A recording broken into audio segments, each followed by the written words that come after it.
1000 year old vampire love story का second episode update कर रही हूँ। जैसा भी लगे लाइक शेयर कमेंट कीजिएगा। तो जहाँ से ख़त्म करते हैं वहाँ से स्टार्ट करते हैं।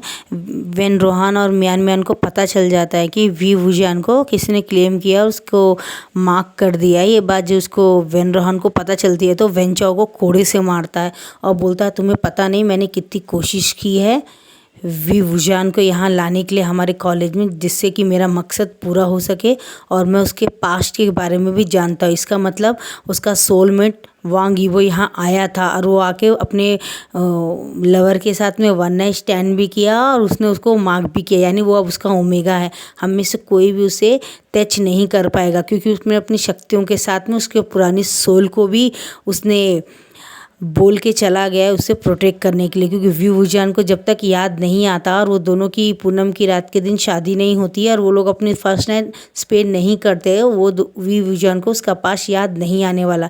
यही वो टाइम में कर्ज था विंग को, और ये उसको लैंजन की एक गर्लफ्रेंड थी उसने विंग को दिया था कि वो जानती थी शायद नेक्स्ट जन्म विंग का ना होगा। बस उसने जो आया वही कह दिया, लेकिन उसको पता नहीं था कि लैंजन और वी वुजान हमेशा एक ही सोलमेट थे, दूसरा बीच में कोई भी नहीं आ सकता। ये उसको पता नहीं था। ये बात सिर्फ उसके ग्रैंडफादर को और ग्रैंड मदर को ही पता थी, और ये दूसरी कोई और नहीं, ये वेंचिंग रहती है। वेंचिंग भी एक जन्म में आई रहती, लेकिन उसे कुछ भी याद नहीं रहता है। अब हम यहाँ से स्टार्ट करते। वेंचो को कोड़े मार रहे थे और मियान मियान पाँव में गिर के घुटनों के बल बोल रही थी प्लीज़ अंकल ऐसा मत कीजिए, इसकी गलती नहीं, गलती मेरी है।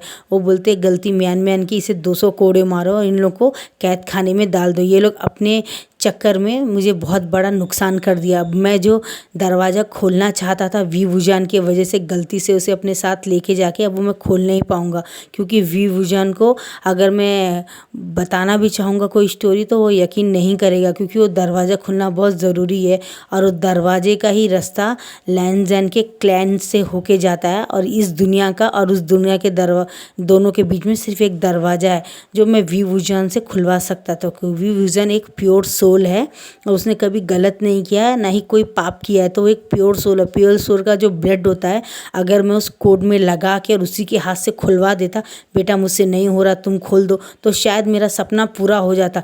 पिछले कई सालों से मैं कम से कम 8-9 हज़ार सालों से इंतज़ार कर रहा हूँ इस चीज़ का। ये बेवकूफ़ वेंचाओ ने सब ख़त्म कर दिया। मैंने इसे पैदा होते गला क्यों नहीं दबा दिया? बेकार में मैंने उस जन्म में उस लालच से मार दिया जब मुझे पता चल गया था कि वो दरवाज़ा खोलने के लिए वी वुजान को ही ज़रूरत पड़ेगी। जब वी वुजान को मैंने एक्सीडेंट कर दिया और उसके बेबी से साथ उसे मार दिया, बाद में मुझे पता चला कि वी वुजान ही वो दरवाज़ा खोल सकता है और दूसरा दुनिया में कोई नहीं खोल सकता है। और उन लोगों को ज़रूरत नहीं थी, ज़रूरत मेरी थी। इसलिए मैं आज तक इंतज़ार कर रहा हूँ कि वी वुजान का बर्थ कब होगा। और जब उसका बर्थ हो गया तो मैं एवरी ईयर एवरी नाइट जाता था विंग को देखने के लिए कि क्या उसमें वो लक्षण है वैम्पायर के, या वो वाकई में एक नॉर्मल वूमन पैदा हुआ है। लेकिन जब जब मैं उसे देखता था तो उसके फेस में एक अजीब सा एक अट्रैक्शन रहता था जो हमें अपनी तरफ खींचता था। और जब भी पूनम की रात आती थी तो पूरे जितने भी भेड़िया या वैम्पायर रहते थे आसपास आ जाते थे, उस शहरों के आसपास आ जाते थे। और मैं हमेशा सुनता था एक वैम्पायर ने किसी फीमेल का ब्लड पी लिया, एक वेल वुल्फ ने आके एक इंसानों को हमला कर दिया। वो कहाँ से आते हैं कहाँ से जाते हैं मुझे आज तक समझ में नहीं आया। और वो हमेशा उसी रात आते हैं जिस रात वी वुजान मर गया था, या मुझे कुछ समझ में नहीं आ रहा है कि ऐसा क्यों होता था। यानी वी वुजान का वेल वुल्फ क्लाइन से भी कोई रिश्ता है या कोई संबंध है, या कुछ ना कुछ ऐसा है जो हमें पता नहीं है। वही मैं पता लगाने के लिए जब मैंने अपनी आंखों से देखा था तो मैं काफ़ी डर गया था। मैंने वांग यीवो को बहुत भयंकर रूप में देखा था। वो एक इंसान फीमेल इंसान का खून पी रहा था, और जब मैंने वो देखा तो उसे बात पता चल गई थी और उसने कहा इतनी आसानी से मैं तुम्हें मारूंगा नहीं, तुम्हें तो मेरी वाइफ वी वुजान ही मारेगा, क्योंकि तुमने उसको मारा था ना, इसलिए इस बदला। ये बात बोल के वो चला जाता है। यानी यहाँ से हमें पता चलता है कि लैंजन झूठ बोला है वी वुजान को कि उसको पता नहीं कि उसको किसने मारा। यानी वो खुद भी उनके कॉलेज में इंसानी रूप में आके और वेन चाओ के ऊपर नज़र रखना चाहता है, जिससे वो वी वुजान को कोई हार्म ना कर सके। और उसके फादर ने उसे कहा था कि उसे वी वुजान के साथ में एक नाइट स्पेंड करके उसे अपना ओमेगा बना लेना चाहिए, जिससे कि वो उसको कोई तकलीफ़ ना हो और कोई उसे परेशान ना करे और कोई अल्फ़ा उसके आसपास ना घूमे। वो बात सोच के उसने एक टाइम देखा और रात के 12 बजे के बाद ही आया, क्योंकि वो टाइम में भूतों का, प्रेतों का और वैम्पायर वेल्फ का ही टाइम स्टार्ट होता है और वो सुबह के 4 बजे तक रहता है। और वो एक पूनम की रात थी। ये हमारे विंग को नहीं पता, क्योंकि वो एक इंसानी सोल में पैदा हुआ है।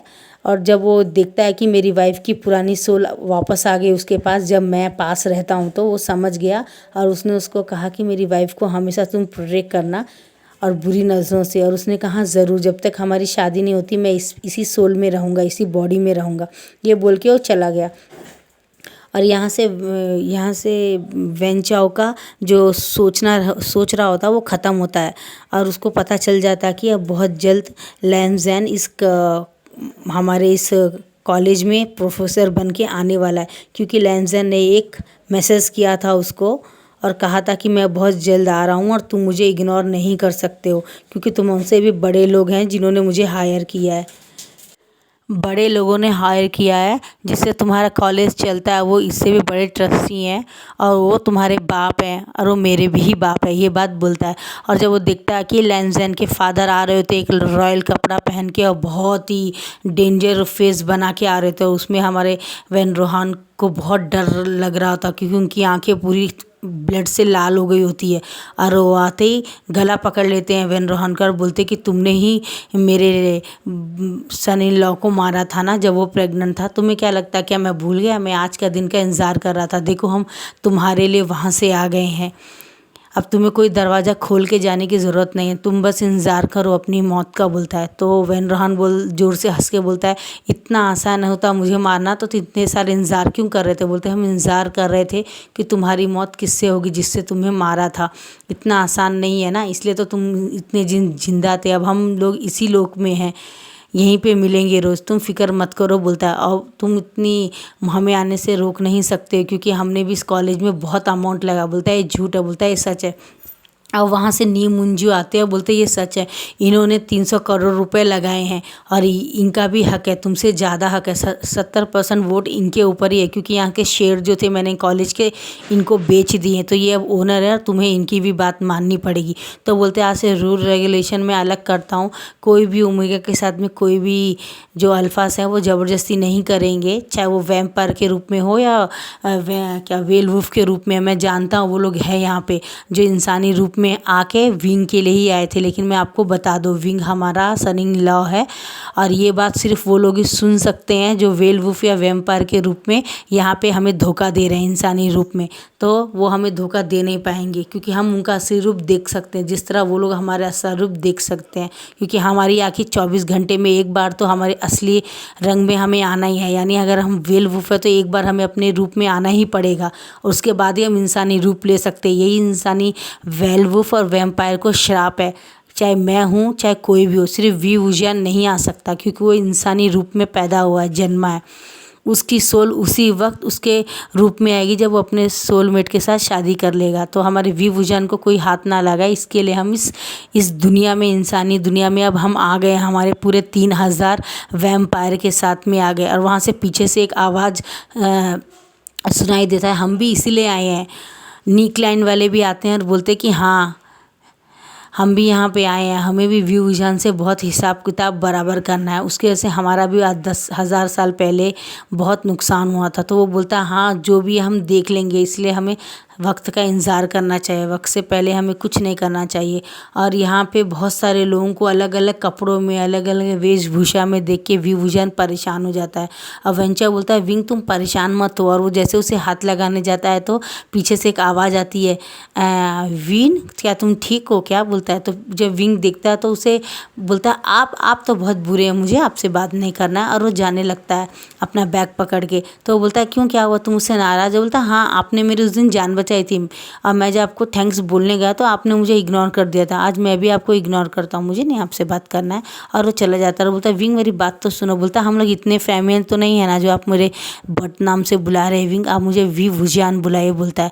तो बोलता है हाँ ठीक है मैं वी वुजान बनाता हूँ। तो मैं तुम्हें अपने बारे में बताता हूँ, मेरा नाम वांगी वो, तुम मुझे प्यार से लैंजन या और ज़्यादा प्यार से लंजा बुला सकते हो। बोलता है नहीं मैं तुम्हें ईवो कह के ही पुकारा करूँगी, क्योंकि हम इतने क्लोज नहीं है और तुम मुझे बिल्कुल पसंद नहीं हो। ये बात बोल के जाता तो लैंजन की आंखें लाल हो जाती है। बोलता वाकई सोल नहीं रहने से क्या विन इतना चेंज हो गया है क्या इंसानी रूप में, बोलता है। और वहाँ से हमारा जैन चेचन आ रहा होता है और हमारा क्या बोलते हैं वो आ रहा होता है, हमारा वुजान का भाई आ रहा होता है। और वो आके बोलता है कि विंग चलो हम घर चलते हैं। और लैन चेचन बोलता है चलो ना हम कुछ खा लेते कैंटीन में। तो बोलता है हाँ हाँ क्यों नहीं। और वो कैंटीन में जाकर खाते तो दूर हमारा वो बैठ के देख रहा था कि ये कितना अलग हो गया। एक टाइम था मेरे बगैर रहता नहीं था, आज ये सबके साथ मॉर्निंग का ब्रेकफास्ट कर रहा है, मैंने तो किया ही नहीं है। वो अपने एक हाथ में आंखें बंद करके खोलता तो उसके हाथ में एक गिलास आती है, उसमें बहुत सारा ब्लड होता है और वो उसे पी जाता है। और एक बूंद जब उसके यहाँ नीचे से ब्लड जा रहा होता है तो एक दूसरी फीमेल वेलवुल्फ की फ़ीमेल रहती है, वो फ़ौरन आके उसके गर्दन के पास खड़ी हो जाती है और वो ब्लड को जैसे छूने जाती है तो हमारा लेंजन उसका हाथ पकड़ लेता है। बोलता है मेरा सोल मेट है, तुम्हें मेरे पास आने की ज़रूरत नहीं है, तुम जानती हो ना मैं एक वैम्पायर हूँ। वैम्पायर और वेलवुल्फ का कोई मेल नहीं है, तो तुम यहाँ से वापस जा सकती हो, अब मेरा पीछा करना छोड़ दो। तो हमारा विंग दूर से देखता है ऐसे अजीब नज़रों से और वहाँ पास आके बोलता है अगर आपको वाकई में ये लड़की पसंद है तो आप यहाँ से चले क्यों नहीं जाते, हमें डिस्टर्ब मत कीजिए और हमें आराम से ब्रेकफास्ट करने दीजिए। ये बात उसे बोलती है और उसे बहुत गुस्सा लगता है और वो बोलता है कि ठीक है हम लोग यहाँ से चले चलते हैं। तो वो बोलता है चलो वेंचा हम यहाँ से चलते हैं। और जैसे वेंचा उसका हाथ पकड़ता है तो उसे ज़ोर से एक शॉक लगता है और वो दूर जाता है। तो विंग बोलता है क्या हुआ तुम्हें, तो बोलता है नहीं नहीं कुछ नहीं, एक्चुअली मुझे थोड़ा सा झटका लग गया था, शायद मैंने ठीक से नाश्ता नहीं किया। और वो मियान मियान का हाथ पकड़ के वो चला जाता है और मियान मियान बोलती क्या, बोलता कुछ नहीं हुआ, मैंने कहा था ना उसने मुझे थोड़ा झटका लगा उसको छूने से। तो बोलती हमें दूर रहना होगा इससे। तो थोड़ी देर के बाद में जैन चैन आता है और बोलता है कि विंग चलो हम क्लास चलते हैं, थोड़ी देर में स्टार्ट होने वाला। तो बोलता है हाँ, बोलता है। और जैसे वो क्लास में जा रहा होता है तो वहाँ पे एक लड़की होती है जो विंग का गला पकड़ लेती है जब वो विंग हमारा वॉशरूम में जाता है और उसको बोलती मैं तुम्हें बहुत प्यार से कहती हूँ कि उस वांगीबो से दूर रहना वरना मैं तुम्हें मार दूँगी। बोलता मैं तो डर गया और देखो मैं कितना डर रहा हूँ, मेरे हाथ पाँव काँप रहे हैं, तो मुझे मत मारना प्लीज़ हैं, तो मुझे बिल्कुल भी मत मारना, मैं उससे बहुत बहुत बहुत ज़्यादा दूर रहूँगा, मुझे उससे कोई मतलब नहीं है, बोलता है। और ये बोल के जाता है। अब बोलती है हाँ तुम्हें मुझसे डरना चाहिए, तुम जानती ना मैं वेलवुल्फ हूँ फीमेल में और मैं तुम्हें मार भी सकती हूँ। तो बोलता है मैं तुम्हें, तो हाँ ठीक है मुझे वो क्या ज़रूरत है, तुम पूरा ही उसे अपने पास रख लो, बोलता है। और जो फ़ौरन निकलता है तो हमारा लेंजर अंदर जाके बोलता है देखो तुम मेरे उस पार्टनर को धमकी नहीं देना, नहीं तो तुम्हें अंजाम भुगतना पड़ेगा। और ये कोई और नहीं, एक लड़की रहती है उसका नाम दिलरुबा रहता है। वो बोलती क्यों नहीं, कि तुम मुझे पसंद हो, मैं कई वर्ष से तुम्हें पीछा कर रही हूँ। बोलता मैंने तुम्हें कहा ना। तो बोलता तुम ये विंग के वजह से कर रहे हो ना। बोलता नहीं, वो इंसानी रूप में ज़रूर है लेकिन वो मेरा सोलमेट है और मैंने उसे मार्क किया। बोलता उससे कोई फ़र्क नहीं पड़ता, ये 3 महीना तक ही रहता है और 3 महीने बाद तुम्हें फिर से करना पड़ेगा और इस बार मैं ये ऐसा होने नहीं दूंगी, बोलती है। तो लेंजर बोलता है ठीक है जब तुम्हें जो करना होगा कर लेना। और विंग जाता है क्लास में और हमारा विंग जब बेंच में बैठता है तो जैन चैन बोलता है विंग आज मैं सीट चेंज कर देंगी, टीचर मुझे कहा है कोई नया वो आ रहा है, स्टूडेंट आ रहा है तो वही यहाँ पे बैठ के पढ़ेगा। तो बोलता है नया स्टूडेंट ये कौन हो सकता है। और जब देखता है कि वहाँ पे एक आके लड़का खड़ा हो तो सब पहले सोचते हैं ये प्रोफेसर है, तो गुड मॉर्निंग प्रोफेसर बोलते हैं, लेकिन वो उन सबको इग्नोर करके विंग के बाजू में आके बैठ जाता है। तो सब बोलता है अरे ये प्रोफेसर नहीं है, ये तो स्टूडेंट है, और सब जोर जोर से हंसने लगते हैं। तो न्यूसन बोलता है तुम लोग अंधे हो गए, तुम्हें दिखाई नहीं देता है प्रोफेसर नहीं ये स्टूडेंट है। तो सब जोर से हंसते हैं। अब देखते थोड़ी देर के बाद में वेन रोहान आता है सब्जेक्ट पढ़ाने के लिए और बहुत नहरों आँख से विंग को देख रहा होता है और ये लेंजर को नहरों आँख मतलब ये लोग माइंडिंग बात करते हैं। वो माइंड से लेंजर बोलता तुम यहाँ पढ़ाने आए तो पढ़ाओ, इस तरह विंग को घूरना बंद करो। तो वेन रोहान बोलता हाँ तुम्हारी बात तो माननी पड़ेगी ना, क्योंकि तुम्हारे पास तो बहुत सारे वोट्स हैं, लेकिन क्या फ़र्क पड़ता है, ध्यान रखना। हाँ क्या विंग चलते चलते सीढ़ियों से गिर सकता है या वॉशरूम में कोई उसे मार सकता है। अब मुझे तो लगता है खाने में कोई उसे कुछ मिला के दे सकता है और उसका कुछ भी फ़ायदा उठा सकता है, तो प्लीज़ टेक केयर है करके बोलता है। और फिर बोलता है चलो स्टूडेंट आज हम साइंस पढ़ते हैं, और वो स्टार्ट करता है पढ़ाई। और हमारा थोड़ी देर के बाद में हमारे लेंजर को लगता है जैसे कोई भूकंप आने वाला है, तो सबको बोलता है सब लोग अपने बेंच के नीचे झुक जाइए और बेंच को पकड़ लीजिए, मुझे लगता है शायद अर्थक्वेक आने वाला है। तो बोलता है क्या, बोलता है हाँ। तो सब लोग बोलते हैं ये सब बकवास की बातें हैं। अवेंचिंग बोलते हैं हाँ ये बकवास की बात है। मियाँ बोलते बिल्कुल, इसे क्या दिमाग है, इसके बोलने से थोड़ी करेगा। और थोड़ी बार जब ऊपर से दीवार गिरने लगती है, पूरे हिलने लगते हैं, पूरे क्रैक आ जाते हैं, तो सब लोग डरने लगते हैं और सब नीचे झुक जाते हैं। और हमारा जो वो होता है फ़ौरन विंग के सर में हाथ रख के विंग को खींच लेता है अपने तरफ और उसको अपने बाहों में पकड़ लेता है बेंच के नीचे। और विंग को उसकी हार्ट बीट बहुत सुनाई देती है, तो वो अपना कान लगा के देखता है, बोलता है इसका हार्ट बीट कितना तेज़ है ना। तो हमारा लेंसर बोलता है क्या तुमने सुन लिया मेरा हार्ट बीट? बोलता है मैंने सुना, काफ़ी तेज़ है, लेकिन क्यों तेज़ है? तो बोलता है हाँ शायद तुम इतने नज़दीक हो शायद इसलिए। बोलता है क्यों, मैं तो तुम्हें नहीं जानता। तो बोलता हम फ्रेंडशिप कर लेते हैं ना। तो बोलता है ठीक है, लेकिन तुम मुझे क्या बोलते हैं इग्नोर नहीं करोगे और किसी के लिए मुझे डम नहीं करोगे। तो बोलता है हाँ ठीक है बोलता है। तो बोलते ठीक है मेरे से मिलो, मेरा नाम विवुजियान है, प्यार से मुझे सब विंग बुलाते हैं, और मेरी बहन मुझे आशियन बुलाती है, मेरी बहन। तो बोलता है ठीक है बोलता है, तो हम दोस्त है बोलता है। तो चलो मेरी तरफ से एक चॉकलेट ले लो। बोला कैडबरी चॉकलेट है, मुझे बहुत पसंद है। नेक्स्ट एपिसोड में देखते क्या होता है गाइस। Bye bye.